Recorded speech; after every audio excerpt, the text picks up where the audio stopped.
You're wanting to dive deep into the world of herbalism, but you have no idea where to start. You're so overwhelmed by all the information that's out there. You are already busy and now you just feel stuck. What can you do? Well, I am so glad you asked that question because it frees me up to give you the answer.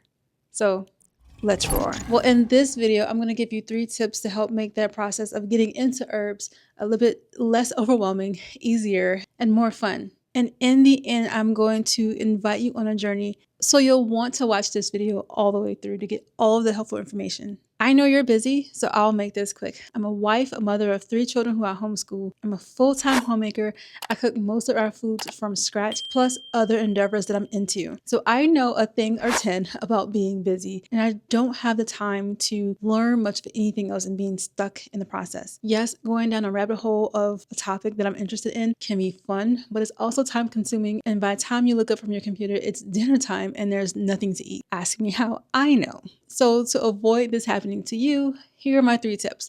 First off, start small. You can see my apothecary behind me, and in my apothecary tour, I'll leave that up here, I mentioned that you don't have to start like this. I did not start like this. I started only with a handful of herbs and my collection grew over time. Also in my apothecary tour, I gave you 6 herbs that I found helpful to start with. I am going to add in calendula. So if you want to swap out one, I would swap out mullein. So here's my list of herbs that I would start with if you're just getting into the journey, because 5 herbs is enough, especially because herbs do so many different things. Like you can get one herb that does the same thing or similar things as the next herb. There's nuances with the energetics and things of that sort, but the goal is to start small. So 5 herbs that can do a wide range of the things you needed to do. And that way you have enough herbs on hand to do different things with and learn about as you're working with it. So start with a handful of herbs, 5 herbs: calendula, chamomile, lavender, peppermint, and ginger. Those are 5 herbs that are worth taking a look at. If you want to add one more to it, I would highly suggest a nettle or oat straw.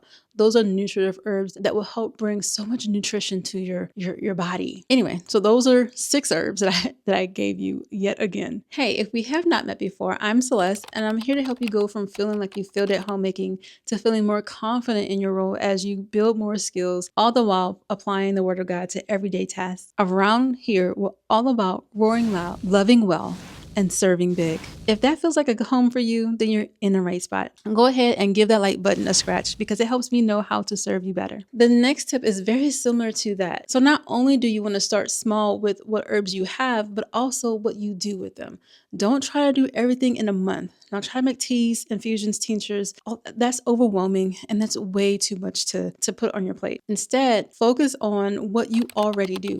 If you are already a tea drinker, make some loose leaf tea, right? Because that has its own nuances and you can spend the entire month with one tea recipe and learning how to steep a pot of tea. That can take you a month to do and is not overwhelming to your already busy life. Now, if you're into skincare naturally, okay, let's start with herbal infused oils and create salves. Now, there's a long process with oils. You can do the sun infused, which is takes 2-3 weeks, 4 weeks, or you can do it to where you put it in a little small pot of water and let it simmer for a little bit to infuse the herbs into the oils that way. I prefer the solar infused because I literally just put some herbs and oil in a jar and you sit it on a heating mat and then you leave it alone for a few weeks. It's a no-brainer for me. And if you have a habit and a love for cooking, then start with herbal broths and seasonings, some different seasoning blends. You can work with herbs that way. So whichever route you're wanting to choose, just switch out one of your routines with herbs. So maybe you spend a whole month making the herbal infusion oil and you use oil for your body instead of the store-bought lotion. Okay, so tip number 3, don't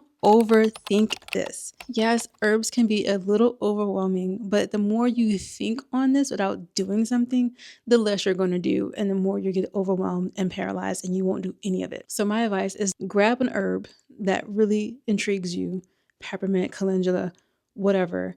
Learn about that herb, smell it, touch it, taste it, See how it feels within your body. And there is your hands-on research. Yes, there's a ton of herbal books that you can read. There's a lot of videos that you can watch, but the best way to learn what an herb does for you and your body is to experience it. So don't run away from just diving in, okay?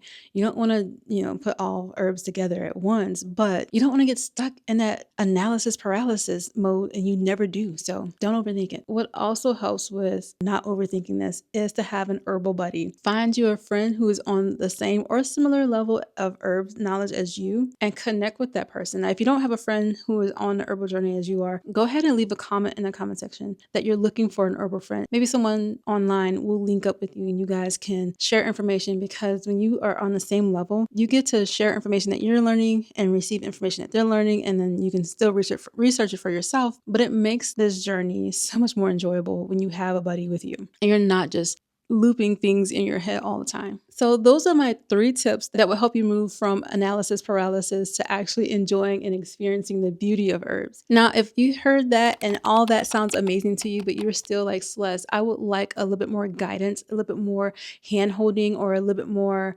reassurance as to what I'm doing is correct. I got you, sis. Stick with me. For the next few months, we will be working with one method of how to use herbs. I will be selecting a few herbs, but one method. For example, next month, we're going to be focusing on infusions. So that whole month, we're going to be working with 4 herbs, 2 at a time for 2 weeks. That way we can be on this journey together, work with herbs together. And it's not about analysis paralysis. I'll go over the benefit of each herb, but it will be up to you to actually get the herbs and put them together. Now, if that sounds interesting and fun for you, definitely use the link in the description box and the pinned comment to sign up for those reminders. I hope this video has been helpful for you and helping you to know how to move forward with herbs as a busy homemaker. If you know someone who is on the same or similar journey as you, go ahead and share this video with them. I'm sure they will love you even more for doing so. Okay, until next time, God bless.